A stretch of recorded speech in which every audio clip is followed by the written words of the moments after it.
After completing my last challenge of beating Fable 3 without spending any guild seals, I wanted to do another Fable 3 challenge, but didn't have an idea of what to do. So I hopped on the old Google to see if anybody smarter than me had any good Fable 3 challenges. I ended up finding an old forum from 2011 on Fable Hero about fun and favorite ways to play through the game. Fellow Pokemon master and enjoyer of dead bodies, Necromancer, created a post about 3 different types of playthroughs that follow principles like only playing with bladed magic and swords. So I hopped on Google again to see if anybody had already made a video about beating Fable without using magic, and what I ended up finding was pretty great. What I ended up finding instead was a post about why you should stay away from Fable 3, created by fucking Right. Maybe we'll see about that. He went on to state his case about why you should stay the fuck away from Fable 3, which I can understand given most people believe 3 is just a dumbed down version of 1 and 2. And then when talking about combat, he says you only have 3 types of attacks, melee, ranged, and magic, but there's really only one. Magic. Melee is beyond useless. Like he saw the game and the melee system as some antichrist. Now obviously I can agree with what he says, because at some points in the game it feels like the melee system just isn't an option, because enemies will just block after 2 hits and then you'll never get any more hits in melee. So then I started to do the big think. I have quite a few hours played in Fable just on the PC alone. If I could somehow prove to this smooth brain man with all his infinite wisdom that you could beat Fable 3 without any magic at all, well, that would be a pretty good challenge. So it was time to set off on my journey to see if I could beat Fable 3 without magic. To make the game even harder, I selected the challenging difficulty, which made it so you wouldn't passively heal in fights anymore. Instead, the only way to heal is to sleep in a bed, eat food, or drink health potions. Fable 3 takes place 50 years after the events of Fable 2, where a massive industrial revolution sweeps across Albion. Your father, the old hero of Fable 2, is now dead, leaving your corrupt brother Logan to rule the kingdom. I awoke in the castle after that bitch Jasper opened the blinds to let all the sunlight in. He then watched me get dressed.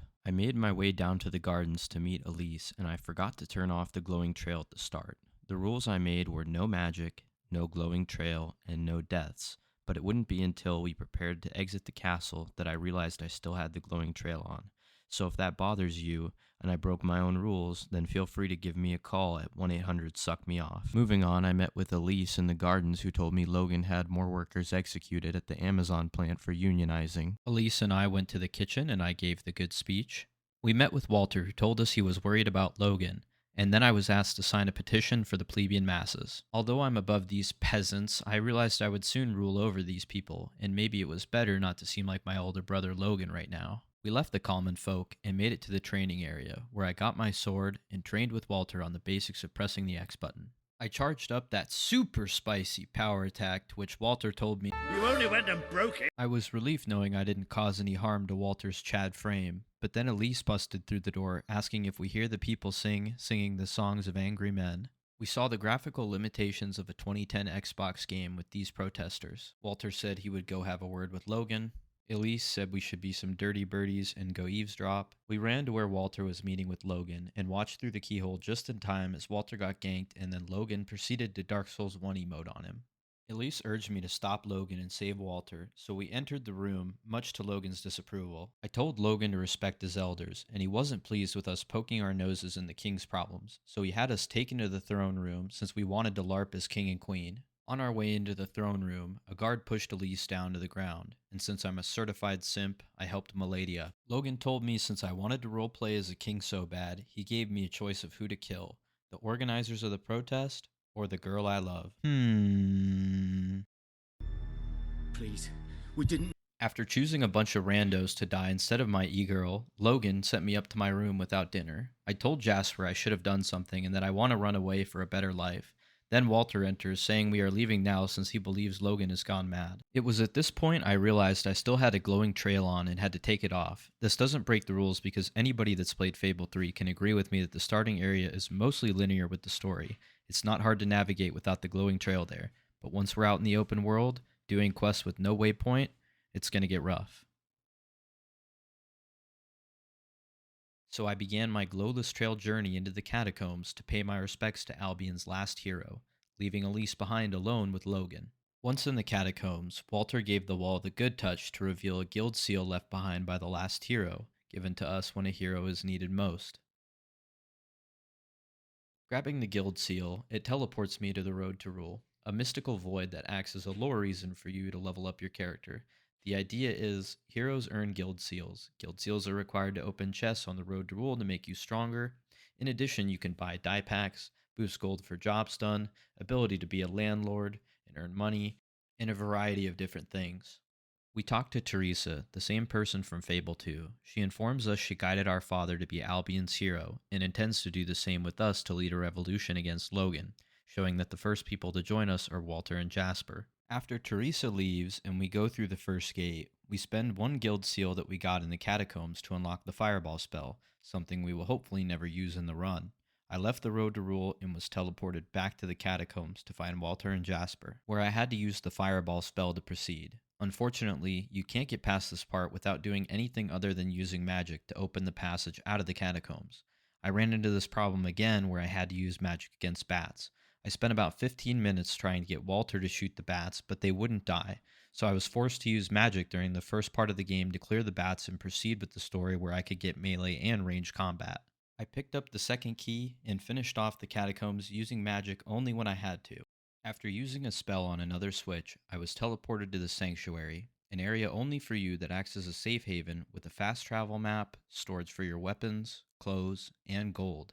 Walter said our first order of business was to get the dwellers of Miss Peak Mountain on our side, as Logan had left them to fend for themselves from mercenaries. Walter gave me some money to go get clothes to fit in with the locals because you either drip or drown up here. Met with Sabine, the head of the dwellers. He didn't want any part of us since we were royalty and he couldn't trust us. So he asked us for 3 things he wanted to prove that we would help him. First, travel to Brightwall and go through a chamber built by our father that only heroes can survive. Bring him a relic and he'll believe us. Second, slay the mercenaries of Miss Peak Valley that have plagued the dwellers. And third, prove we're a true neighbor and persuade the villagers of Brightwall to share the food they have with the dwellers. Because if they cannot eat, they die, and the dead make poor allies. At all? Yep, that's the lot. Off you go then. Good luck. Nice knowing you. So Walter and I set off. I went to find the chamber in Brightwall Village, and he went to find a way to deal with the mercenaries. When I ran into the wolves at first, I wasn't scared, but then I remembered I had the challenging difficulty on, which meant I wouldn't passively regenerate health, and since I couldn't attack, I was hosed if I stuck around. So, like Liam Neeson in The Grey, I booked it across the snow being followed by wolves. This was a training run as I had remembered where to go after so many playthroughs that I didn't need the glowing trail. I eventually made it to Brightwall without using magic so far. I grabbed another key, then made my way to Brightwall Village, stopped in the sanctuary because I was about to fall off the drip wave, grabbed another key, and made my way to the Brightwall Library. At the library, I met Samuel. He told me the library was closed by Logan and that I had to leave, but flashing my freedom piece at him, he knew I was him. He took me to a door built by my father that could only be opened by a guild seal. So after putting my seal in the door, I entered the reliquary. I ran down some stairs to find the switch that I would need to hit to open the bridge. I entered the armory and had to choose between a sword and a hammer. The hammer does more damage but is slower and can be dodged easier, while the sword is quicker but doesn't do as much damage. I decided to go with the hammer because I knew it would be more challenging against enemies late game. I hit that shit and was finally ready for some button mashing combat. The bridge opened and I crossed to fight some hollow men. I didn't have a plan going into this, and I fucked around and found out real quick that without passive health regen, this was going to be the hardest part of the challenge not to die in. I beat the hollow men and moved on to this platform area where you have to pick a tile to appear and make it to the other end while hollow men can spawn on the platform you're on. I managed to take a path that mostly avoided combat since all I could use at the time was melee. After jumping down into some water, I came across a door that can only be opened by magic. To my knowledge, without a skip for this, I do have to use magic again.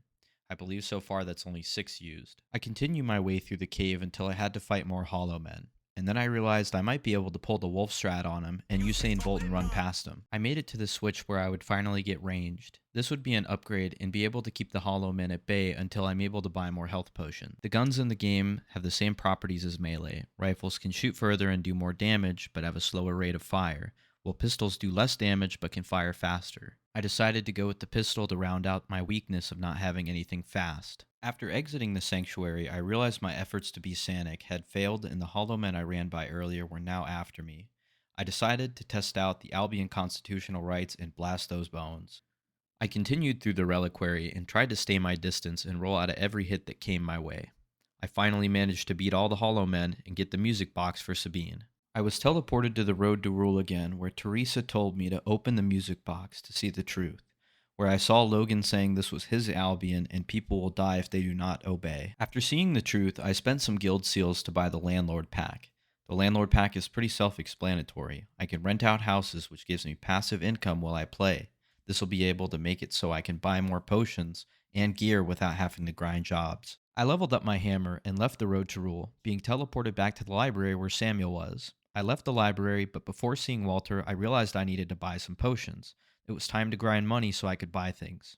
I did this until I had about 1200 gold, so I went and bought 3 potions since that's the daily limit. But since you can heal with food as well as sleeping, I decided it would be good if I bought as many carrots as I could. I met with Walter outside the pub who told me a way we could sneak into the mercenary camp. There was a mercenary that liked to hang out there named Jimmy. He had drank too much and passed out. Walter told me I needed to go buy the same tattoos as him, as well as taking his clothes. This would allow us to sneak into the mercenary camp with a disguise. So after taking his clothes, I rest in the bed for a day to let the potion shops restock. I won't be showing this every time I do this because it would be tedious. But just note, any chance I can, I would do this to stock potions and food, especially when I knew I was going into new areas. I grinded Flute Hero some more until I had enough money to buy Jimmy's facial hair and tattoos. I decided to continue to grind so I could buy a home and passively start earning income every 5 minutes. It was around this point I decided to really make this a challenging run. I decided if I was going to save all of Albion's citizens in the late game, I was going to start needing to make as much money as I could. I bought my first house and set that bitch to the highest price. After that, I dressed up as Jimmy and made it to the mercenary camp. They let me in the good old boys club, gave this rando a taste of my chocolate starfish, and was quickly found out. I fought my way through a couple hordes of enemies. My strategy consisted of rolling and popping shots as much as I could until I fought my way to Saker, the leader of the mercenaries. Saker wanted to fight to decide if he would allow us to live and let the dwellers be, or kill us and continue to terrorize them. I had found 2 slow time potions before this fight and used them to help me. I was used to killing Saker after a certain amount of time, but in this difficulty it felt like he was a lot tankier than he should be. After polishing off Saker and his men, I decided I would let him live because he appears as an ally in Road to Rule and it's definitely cool to see as many people as you can get there. After the fight with Saker, I was teleported to the Road to Rule again where Teresa told me about my first steps of the revolution being complete. I upgraded my ranged in melee and traveled back to Brightwall to meet Walter and Samuel. Walter and Samuel thanked me for getting rid of the mercenaries and told me if we were going to get Brightwall to help the dwellers, we needed the citizens of Brightwall to be helped as well. This amounted to tasks of gaining 30 guild seals through quests. I changed my clothes back to the royal outfit and started the Chicken Chaser quest. Completed that quest for 10 guild seals. After that, I started the missing play, joined RuPaul's drag show, and turned the missing play in for 20 guild seals. I had earned enough seals to return to Samuel. He and the town thanked me for helping them, and I promised Samuel to return the library to its former glory when I'm king. After completing the 3 tasks Sabine sent me to do, I returned to him and gave him the music box. He thanked us for helping his village and was ready to ride or die. I promised Sabine I would restore the lands of Mistpeak, then teleported to the Road to Rule, where Teresa told me I had the makings of an army. I upgraded my loot hero to level 3 to boost my gold while playing, and I left the Road to Rule. After returning, I headed to the Mistpeak monorail station to meet Walter and find our next ally. If you see a recurring theme, you're catching on. The monorail malfunctions before arriving and plummets to the bottom of the chasm. Walter and I rush down, only to find the Hobbs looting the wreckage after sabotaging the monorail. We fought through the Hobbs and made our way to a small coliseum, where we fought a mage hob and killed some spooky scary skellies. After beating the mage hobs, I returned to the Road to Rule to buy the entrepreneur pack so I could buy shops for a bigger income. When I came back, Walter unalived the hob with a boo, and we entered Morningwood. I picked up the Bone Smasher along the way. It does more damage than anything I currently have, but the upgrades for it weren't exactly what I was looking for. Here we arrived at the Morningwood Fort to meet Major Swift and Ben Finn, our next allies in the Revolution. Major Swift had me man the cannon when suddenly Hollowmen appeared, so I had to defend the fort. After Cannon Tower Defense 3 was over, the Hollowmen broke through the front gate, leading to a spirit orb floating into the grave of one Lieutenant Simmons, I specifically instructed you to remain buried. The boss battle with Lieutenant Simmons was close, with the extra skeletons that spawned as range dealing damage that you don't really realize you're taking. You'll be caught off guard at low health. Luckily, I was able to defeat him, and after proving myself to Major Swift, he decided to join. The really cool part is I alt-tabbed to change the video I was watching on my second monitor, and the game crashed. Not only did it crash, it didn't save my progress, so I had to go all the way back through Morningwood, do the cannon bit again, and fight Lieutenant Simmons. So I ended up recompleting that and promising Major Swift to restore the old guard. I headed to the Road to Rule and got some upgrades. After the Road to Rule, Walter and I headed to Bowerstone Industrial. Here we saw people protesting about work conditions, only to have a Reaver show up and shoot one to scare everyone back to work. After that, we try and meet with the Bowerstone Resistance, a rebel group trying to sabotage Reaver and overthrow Logan. We get ambushed being mistaken for undercover guards, but Paige saves us at the last moment. She tells us the same thing as the others so far: earn more guild seals and we'll trust you. So I had to earn 100 guild seals, a semi-tall task, but doable. I won't bore you with the super long parts, so we'll speed through it. I started the game quest. The only hard part was the very end with all the soldier hops that were super tanky as fuck. I was able to complete it. 40 down, 60 to go. Started Kidnapped, which is a quest to rescue Laszlo's fiancée. She was taken hostage by some local thug, Nigel Farrett. Funny thing is, his fiancée is Elise, our old e-girl from the royal life. I saved her and told her to do the right thing. 30 more guild seals down. Then I started Peace, Love, and Homicide, a super easy quest to kill one person in the nearby town of Morningwood named Reyes. I took a karma hit, but the 15 seals is worth it. Only needing 5 left, I did Restoration. I only had to pay 750 gold to get the last 5 guild seals. After stopping in the Bowerstone Resistance HQ, Major Swift was leaving on his way to a meeting with Logan. He's acting as our mole. So cool and heroic. I'll wait for you to return, my sweet prince. After earning Paige's trust, she gifted me a disguise to get into a 1%er party Reaver was having at his mansion. He was holding some of our people hostage that tried to sneak in earlier, but we were quickly bamboozled and walked right into a trap set by him. We were forced to fight tons of Hobbs, Hollow Men where my pistol leveled up, Mercenaries, and Sand Furies. Sand Furies are a new enemy introduced to us here. They are the main reason people believe melee is useless. They can jump back and dodge melee just like Balverines, and you're almost forced to fight them with magic or ranged. Then we fought Balverines, the other enemy that can dodge insanely quickly, but instead of going backward, they can dodge up in the air and go behind you. After beating Balverines, Reaver escapes, and we leave with Paige, promising her to end the exploitation of people in Bowerstone. More upgrades, and saw some guy walking through the street making an announcement that everybody needed to gather at the castle for the king's message. So I had to change the fit one more time to complete the LARP, just waiting until I get that crown. I bought a new hammer and changed the name, only to find it Holy Vengeance. With the ability to lifesteal off hits, it would mean I wouldn't be forced to stack health potions or worry about running out in the middle of a fight. So I was going to have to drag 5 escaped prisoners back to jail. It was a bit hard with no glowing trail. I had to bump into each NPC until one gave me a dialogue about not going back and you had to chase him down. After dragging the 5th one, I finally got the ability to lifesteal. We went to the castle after, only to see Logan having Major Swift capped for being a traitor. R.I.P. the real king. We decided it was time to leave since Major Swift had been executed. Me and Ben went to the docks to steal a ship, where I got the ultimate proof that melee was the best weapon in the game. We fought our way through Logan's royal guards to make it to the end of the dock and meet Walter. Ready to steal a boat, we set sail into the ocean, escaping Logan's fleet.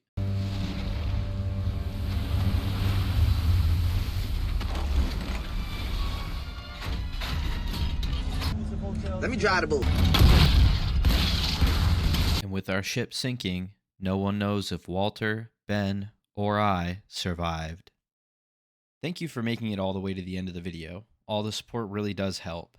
Part 2 will be out soon, but in the meantime, please subscribe and go check out my other shittier videos. See you next time.